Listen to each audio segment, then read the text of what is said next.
வைரமுத்து அவர்களுக்கு எச்சரிக்கை விட்டுக்கிறார். நீங்க மதுவுக்கு எதிரான பாடல்களை எழுதினீர்கள் என்றால் நீங்க தியேட்டர்ல நீங்க தனியா பாத்துக்கிடணும். கங்கை அமரனுக்கு உங்களுக்கு இசையா மொழியான்னு உங்களுக்கு பிரச்சனை, அதுக்கு எங்களை எதுக்கு ஊர்வாய சொல்றீங்க? கல்லூரிக்கு நுழைவதற்கு முன்பாக இந்த படிக்காத பக்கங்களை படத்தை பார்த்துட்டு போனாதான் அவருடைய எதிர்காலம். ஏன்னா வயசு 17 வயசு பிள்ளை, 10 வயசுலேருந்து 15 வயசு 17 வயசுக்குள்ள இருக்கிற பெண்கள், குழந்தைகள், மாணவிகள் கண்டிப்பாக இந்த படம் பார்க்கணும். அதே மாதிரி பசங்களும் பார்க்கணும். அப்ப இதுல வைரமுத்து இதே கலைஞர் கருணாநிதி அவர்கள் இருந்திருந்தா இந்த மதுப்பிரியர்களுக்கு எதிராக ஒரு பாடல் எழுத முடியுமா? இல்ல அம்மையார் ஜெயலலிதா அவர்கள் இருந்த காலத்துல இந்த பாட்டை எழுதியிருக்கலாம்ல. மதுவுக்கு எதிராக பாடலே எழுதினாலும் கூட இன்னைக்கு தமிழ்நாட்டில் 2000 படங்கள் குறைஞ்ச பட்ஜெட்ல தயார் செய்த படங்கள் வெளியிட முடியாமல் தவிச்சுக்கிட்டு இருக்கிறாங்க. உங்களுக்கு நீங்க மதுவுக்கு எதிரான பாடல் எழுதுறீங்க அப்படின்னா பெரிய நடிகர்களை வச்சு இன்னைக்கு, அதாவது ஐயா வைரமுத்து அவர்களை சொல்கிறேன், நீங்கள் இந்த மாதிரி மதுவுக்கு எதிரான பாடல்களை எழுதினால் நாங்கள் டாஸ்மார்க் பார்களிலே 6000 பார்களிலே அந்த மது உற்சாகப்படுத்துகின்ற படங்களை எல்லாம் இந்த மினி தியேட்டர்களாக மதுவுக்கு எதிரான பாடல் எழுதுறான்னா UAA, அதாவது யூன்னா யார் வேணாலும் பார்க்கலாம், ஏன்னா அந்த ஏ படம், அடுத்து ஒரு ஏன்னா ஆல்கஹால், UAன்னா இது ஆல்கஹால்.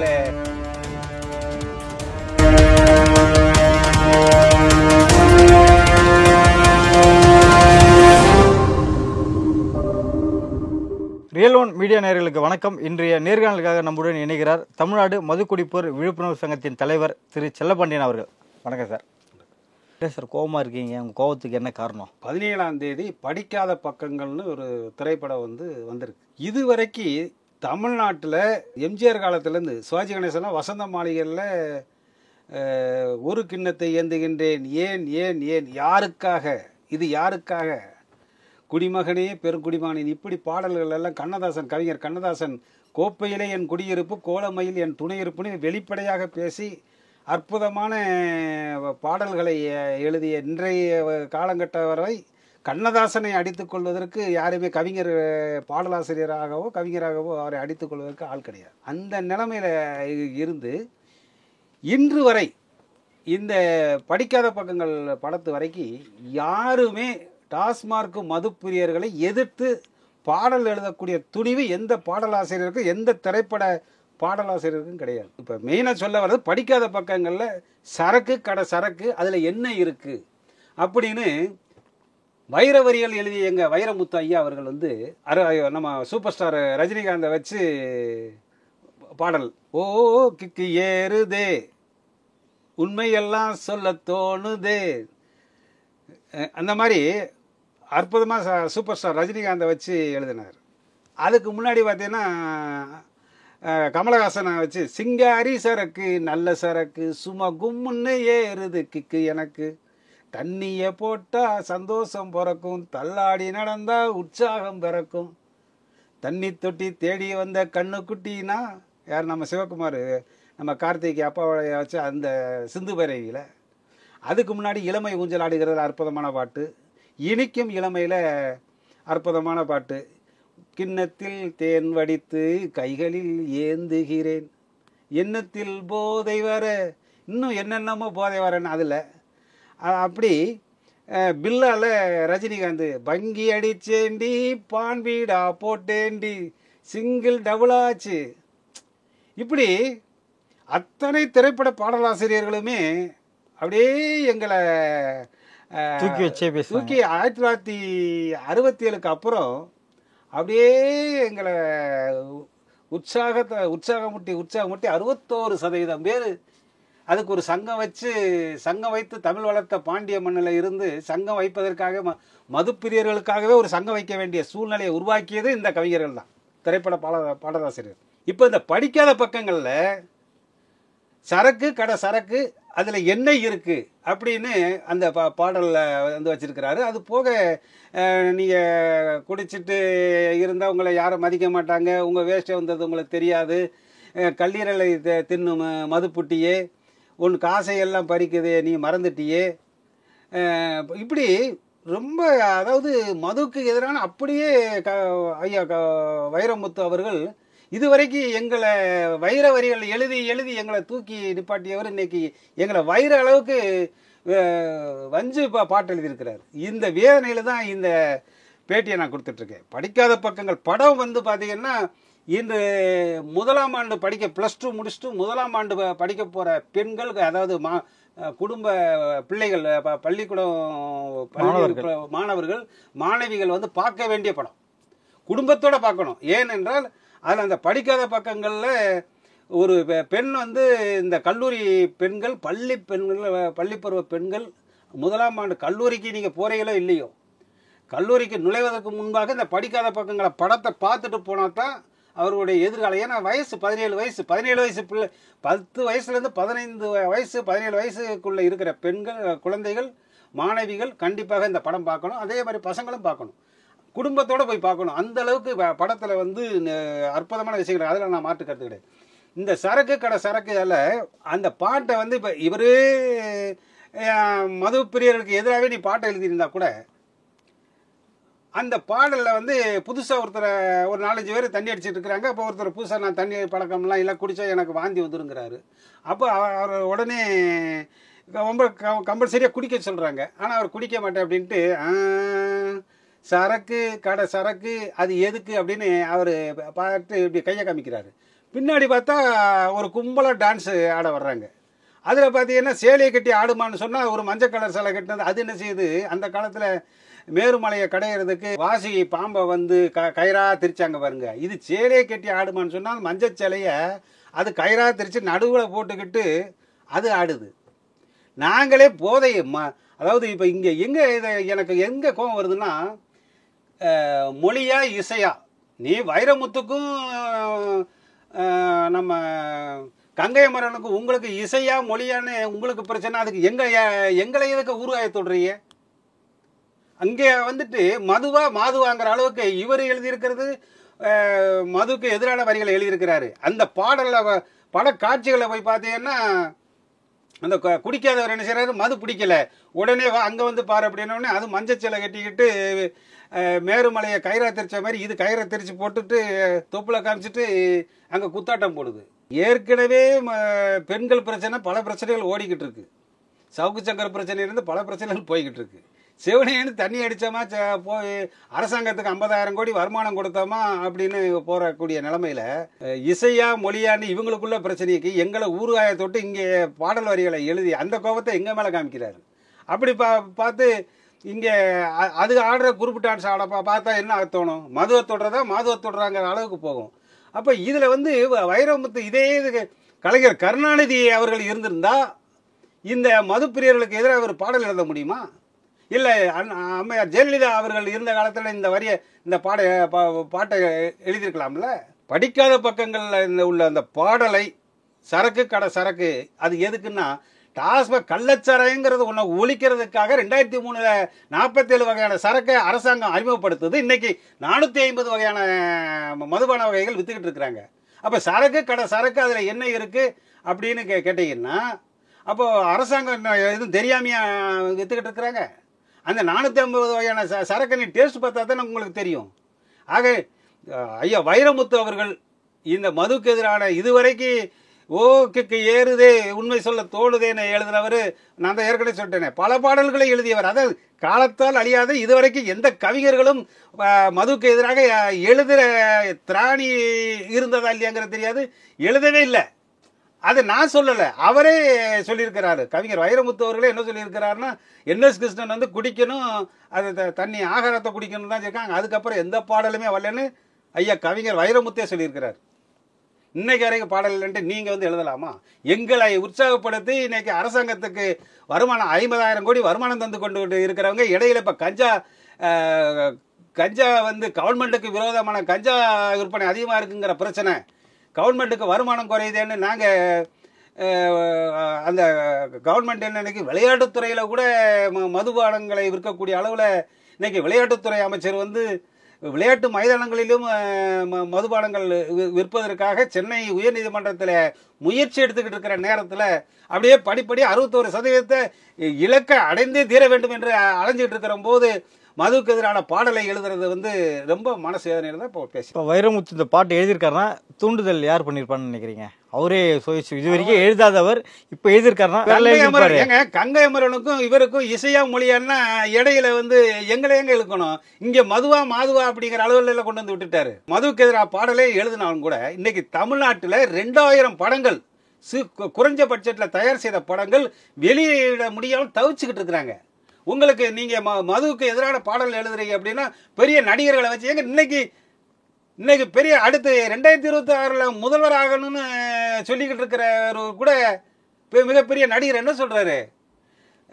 நான் வரவா அண்டால கொண்டா பீர் அடிக்காங்காரு. அந்த மனுஷனே எங்களை கண்ட பயந்துட்டு இருக்காரு. அது இந்த அடுத்த படம் ஒன்று ரிலீஸ் ஆக போகுது, கடைசி படம். அதுல என்ன சொல்றாரு?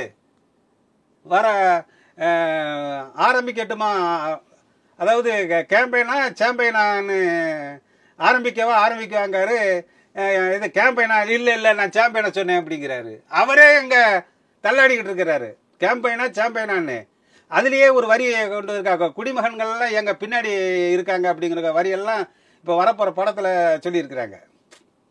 யார் அடுத்து முதலமைச்சராக 2026 முதலமைச்சர் கனவுல இருக்கக்கூடிய ஒரு நடிகர் கூட அந்த ஓப்பனிங் சாங்கிலேயே மதுப்பிரியர்கள் பாட்டை வச்சுட்டு தான் அவர் இப்போ இந்த படத்தை எடுத்துகிட்டு இருக்கிறாரு. இப்படி ஏற்கனவே ரஜினிகாந்த் இப்போ என்ன சொல்லியிருக்கிறாரு? நான் வந்து இந்த மதுவை தொடாமல் இருந்திருந்தால் நான் அரசியலில் மக்களுக்காக நிறைய சேவை செஞ்சுருப்பேன்னு இப்போ கடைசியாக பேட்டி கொடுக்காரு. அப்போ அவர் மனசை பாதிக்கிற அளவுக்கு கிக்கு ஏறுதுன்னா ஏறுதுன்னு அந்த நேரத்தில் அவர் படத்தில் நடிச்சிட்டாரு, பல கோடியை சம்பாத்தியம் பண்ணிட்டாரு. அதுக்கு முன்னாடி விட்டாங்களா பில்லால் அதாவது பங்கி அடிச்சாண்டி பான்பீடா போட்டேன்ட்டின்னு. இப்படி அவங்கள அந்த நடிகர்களை, நல்லா இருக்கிற நடிகர்களை எல்லாத்தையும் இந்த பாடலாசிரியர்கள் பல வரிகளை போட்டு ஏற்றி விட்டுட்டு இன்னைக்கு அவங்க உட்காந்துட்டு இருக்காங்க.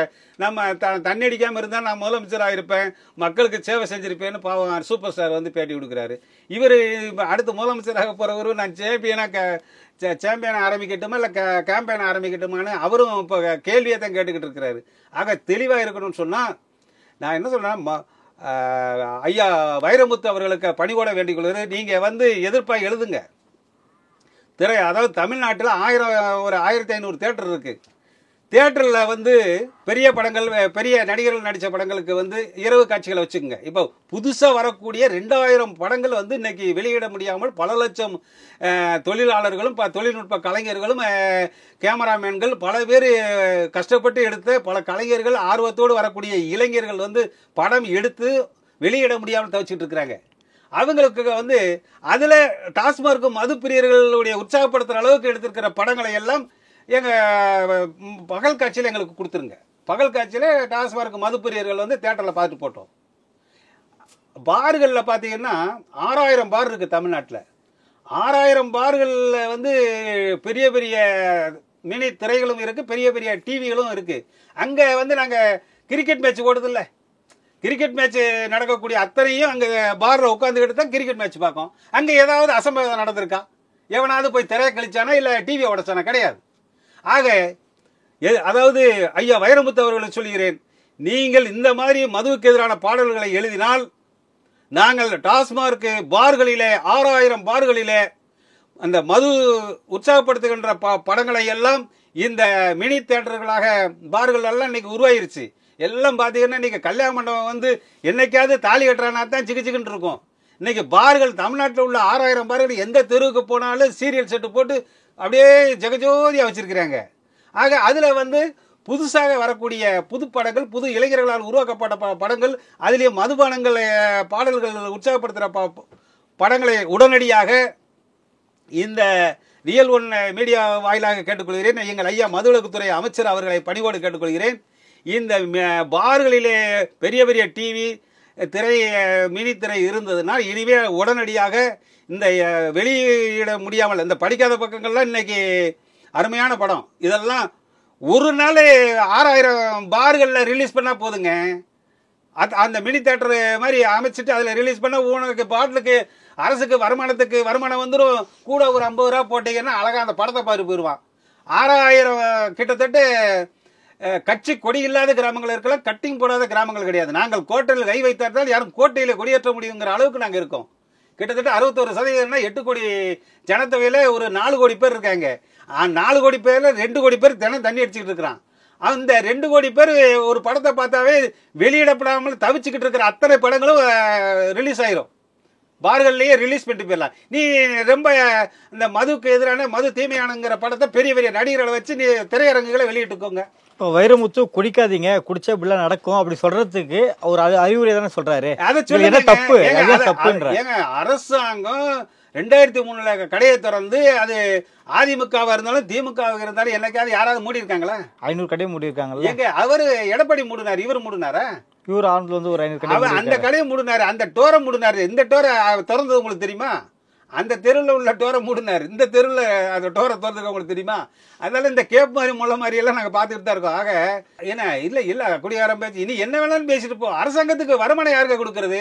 தன்பண்டு தன்பிள்ளை சோறு சம்பாத்தியம்னு சொத்து சேர்த்துக்கிட்டு இருக்கிற மாதிரி. அந்த பாட்டு என்ன சார் பண்ணோம்? இப்போ அந்த பாட்டு என்ன பாடலை நாங்கள் வந்து உண்ணாவிரதம் அறிவிச்சிருந்தோம். உண்ணாவிரதம் இருக்கிறீங்களா? அதாவது இந்த உண்ணாவிரதம் நீங்க எப்படி அறிவிக்கலாம்? நீங்க குடிக்காம இருக்குன்னு தான் இவரு அறிவிக்கணும். நாங்க இனிமேல் கடைக்கு போக மாட்டோம் அப்படின்னு ஒரு போராட்டம் அறிவிச்சதான் உங்களுக்கு நியாயம். எப்படி உண்ணாவிரதம் என்னது பிரச்சனை? அப்படி அது அரசாங்கத்துக்கு விரோதமானதுங்க. ஏங்க அரசாங்கம் விற்கிது, நாங்க குடிக்க, நீ மூடு, நாங்க மூடிட்டு போறோங்க. அரசாங்கம் வந்து ரேஷன் கடையில் அரிசி கொடுக்கு, பருப்பு கொடுக்கு, பாமாயில் கொடுக்கு, இருக்கிற கொடுத்தெல்லாம் வாங்கி பண்ண இது கொடுத்தாங்கன்னு வாங்கி குடிச்சு பார்த்தா டேஸ்டா இருந்தது. அதோட அரசாங்கத்துக்கு விரோதமா நம்ம அரசு விரோதமாக கஞ்சா விற்கிறது, அதை வந்து கட்டுப்படுத்துறதுக்கு நாதி கிடையாது. கவர்மெண்ட் விதிக்கு உட்பட்டு அங்கே கண்ணியமாக கொரோனா காலத்தில் கூட கட்டம் போட்டு கட்டைகளை கட்டி கண்ணியமுக்கு காவல்துறையை பாதுகாப்புக்கு வச்சு டாஸ்மாக் சரக்கு வித்த நாடு தமிழ்நாடு. என்ன அந்த அளவில் ஒரு கண்ணியமாக இன்னைக்கு கொண்டு போயிட்டு இருக்கிற நேரத்தில் கவிஞர் ஐயா வைரமுத்து அவர்கள் அந்த மதுக்கு எதிரான பாடலை எழுதியது வந்து இனிமேல் எழுதுவாக இருந்தால் அது வந்து இப்போ திரைப்படங்களில் வந்து என்ன போடுவாங்க? போடுவாங்க. ஏன்னா ஏ படம், யூஎன் போட்டால் 2 இருக்குன்னு அர்த்தம். இனிமேல் வந்து இந்த திரைப்படங்கள் இவர் மதுவுக்கு எதிரான பாடல் எழுதுறாருன்னா UAA, அதாவது யூன்னா யார் வேணாலும் பார்க்கலாம், ஏன்னா அந்த ஏ படம். அடுத்து ஒரு ஏன்னா ஆல்கஹால், UAன்னா இது ஆல்கஹால் இருக்கிற படம். அது இல்லாத படத்துக்கு இல்லை என்ன அங்கே சர்டிஃபிகேட்லேயே காமிச்சா போதும். இந்த அதாவது மதுப்பிரியர்களுக்கான போதை பாடல்களை உள்ள படமா அது பார்களில் வந்து 6000 பார்களில் இனிமேல் மினி தேட்டரை உருவாக்கி வைரமுத்து அவர்களுக்கு எச்சரிக்கை விட்டுக்கிறார். நீங்கள் மதுவுக்கு எதிரான பாடல்களை எழுதினீர்கள் என்றால் நீங்கள் தேட்டரில் வந்து நீங்கள் தனியாக பார்த்துக்கிடட்டும். மது பிரியர்கள் அல்லாதவர்கள் எல்லாம் தேட்டரில் பார்த்துக்கிடட்டும். மது பிரியர்கள் எல்லாம் பார்களில் 6000 தேட்டரில் பார்த்துட்டோம். யாருக்கு வசூல் வருது, யாருக்கு எந்த படத்துக்கு வசூல் அதிகமாக வருதுன்னு பார்த்துருவோம். சவால் விடுறேன். இல்லை தேட்டர்லேயே மது கலாச்சாரம் இல்லாத படத்தை வந்து ஈவினிங் ஷோவும் பகல் ஷோ 12 மணிக்கு கடையை திறக்கிறாங்க, 12 மணிக்கு எங்கள் ஷோ. போராட்டம் எப்போ பண்ண போறீங்க? இந்த மாதம் மே கடைசி வரைக்கும், ஜூன் 4 வரைக்கும் தேர்தல் விதிமுறைக்கு உட்பட்டு தான் இருக்கிறதுனால இதை ஒத்தி வச்சிருக்கிறோம். கண்டிப்பாக படிக்காத பக்கங்கள் படக்குழுவுக்கு நான் வேண்டிக் கொள்வது, உடனடியாக இந்த பாடலை வந்து நீங்கள் சரக்கு அந்த பாடலை வந்து அந்த படத்திலிருந்து நீக்க வேண்டும். ஐயா வைரமுத்து அவர்கள் இதுவரைக்கும் எங்களை உற்சாகப்படுத்திய வைர வரிகளை எழுதிய வைரமுத்து எங்களை வஞ்சி எழுதினதுக்கு மிக மனசு வேதனையாக இருக்கிறது. அந்த படக்குழு என்ன சொல்றாங்க சார்? கலந்து பேசிட்டு சொல்றோம் அப்படின்னு இருக்கிறாங்க. கலந்து பேசுறது அவங்களுக்குள்ள அவங்க படக்குழுக்குள்ள பேசுவாங்க. அது 4 நாளைக்குள்ள எங்களுக்கு சொல்லணும் அப்படின்னு இருக்கு. அப்படி நீங்க கெடி வச்சிருக்கீங்களா? 4 நாளுக்குள்ள சொல்லணும். அப்படி இல்லை அப்படின்னா அடுத்து எங்களுடைய ஒட்டுமொத்த டாஸ்மார்க் மது பிரியர்கள் மிகப்பெரிய அளவில் ஒரு உண்ணாவிரதத்தை வந்து நாங்கள் அகிம்சை வழியிலே உண்ணாவிரதத்தை துவங்க இருக்கிறோம். இது தேர்தல் நடத்தை விதிகள் இருப்பதனால ஒத்தி வச்சிருக்கிறோம். படக்குழுக்கள் வந்து ஏதாவது நீங்க கட்டிங் எதிர்பார்க்குறீங்களா? ஏங்க கட்டிங்க, அதான் சொல்றேன்ல, கட்சி கொடி இல்லாத கிராமங்கள் இருக்கலாம், கட்டிங் போடாத கிராமங்கள் கிடையாது. நாங்க போய் கட்டிங் போட வேண்டிய அவசியம் கிடையாது. ஏங்க நாங்களே அரசாங்கத்துக்கு இந்த மாதிரியான கட்டிங் ஏங்க அரசாங்கத்துக்கு வருமானம் கொடுத்துக்கிட்டு இருக்கிறவன் அந்த பாட்டில் கீழே கிடக்கிற பாட்டில பிறகு கொடுத்தாவே கோடி கணக்கில் ஆகுங்க. நாங்க அரசாங்க டாஸ்மார்க் ஊழியர்களுக்கு 30,000 அரசு ஊழியர்கள் டாஸ்மார்க் ஊழியர்களுக்கு நாங்கள் வாழ்வாதாரத்தை கொடுத்துக்கிட்டு இருக்கிறாங்க. அரசு ஊழியர்கள் சம்பளம் போடுற அளவுக்கு அமைச்சர்களே சொல்லியிருக்கிறாங்க. அரசு ஊழியர்களுக்கு சம்பளம் போடுறதே டாஸ்மார்க் மதுப்பிரியர்களால் தான் சொல்லியிருக்கிறாங்க. அரசாங்கத்துக்கே நாங்கள் நிதி கொடுக்குறவங்க வந்து இவங்கிட்ட போய் இந்த ஒரு படக்குழுகிட்ட போய் நிதி வாங்க வேண்டிய அளவுக்கு ஒரு அற்பத்தனமான ஆளு செல்லப்பண்ணு கிடையாது. இந்த பாட்டை எழுதுறதுனால திமுக அரசே இன்டைரக்டா இல்ல நேரடியா வைரமுத்து பகைச்சிருக்காரா? ஏங்க நேரடியா பகைச்சிருக்கிறாருங்க. ஏங்க கடை சரக்குக்கு அதுல என்ன இருக்குன்னா திராவிட கழகத்தோட ரொம்ப ஒட்டி இருக்கிறதே அவரு தான். அதுதான் ஏதாவது பிரச்சனைனா குரல் கொடுத்து திமுக தான். எப்படி பகைச்சுப்பாரு? பகைச்சுக்கிறான்னா இப்ப எழுதுறாரு கடை சரக்கு கடை சரக்கு அதுல என்ன இருக்கு அப்படின்னா 450 வகையான 20 மதுபான ஆலைகளை தமிழ்நாட்டில விவசாய நிலத்துல இருந்து தண்ணியை உறிஞ்சு கடல் நீர்ல இருந்து கூட தயார் பண்ணல. கடல் நீர்ல இருந்து குடிக்கிற தண்ணியை வந்து கடல் நீர்ல இருந்து சென்னைக்கு கொடுக்குறாங்க. ஆனா கட்டியும் போடுற தண்ணியை விவசாய நிலத்துல இருந்து உறிஞ்சி 20 மதுபான ஆலைகளை வச்சு மதுபானம் தயார் பண்ற சரக்கு அதுல 450 வகையான சரக்கு கடையில கலர் கலரா அடுக்கி வச்சிருக்க சரக்குல அதுல என்ன இருக்கு என்ன அப்படின்னு இவர் எழுதியிருக்கிறாருன்னா அப்போ அது திமுகவுக்கு விரோதமான பாடலை தான் எழுதியிருக்காங்க. அதை தான் நான் அப்பயே கேட்டேன். கலைஞர் உயிரோடு இருந்தா இந்த வரி அவர் எழுத முடியுமா? அதனாலதான் சொல்றேன், ஐயா வைரமுத்து அவர்கள், நீங்கள் எழுதியதை வந்து மறுபரிசீலனை செய்ய வேண்டும். இந்த படிக்காத பக்கங்களில் உள்ள பாடலை நீக்க வேண்டும். இனிமேல் நீங்க எப்பயும் போல ஓகே ஏறுதே மாதிரி பல பாடல்களை எழுத வேண்டும். உங்கள் காலத்திற்கும் உங்கள் அற்புதமான வைர வரிகளை நாங்கள் எதிர்பார்த்து இருக்கிறோம் என்று இந்த நேரத்தில் சொல்லிக் கொள்கிறேன். நன்றி, வணக்கம். குடியரசு சங்கத்தின் சார்பாக பல தகவல்கள் பெறுந்தமைக்கு மிக்க நன்றி சார்.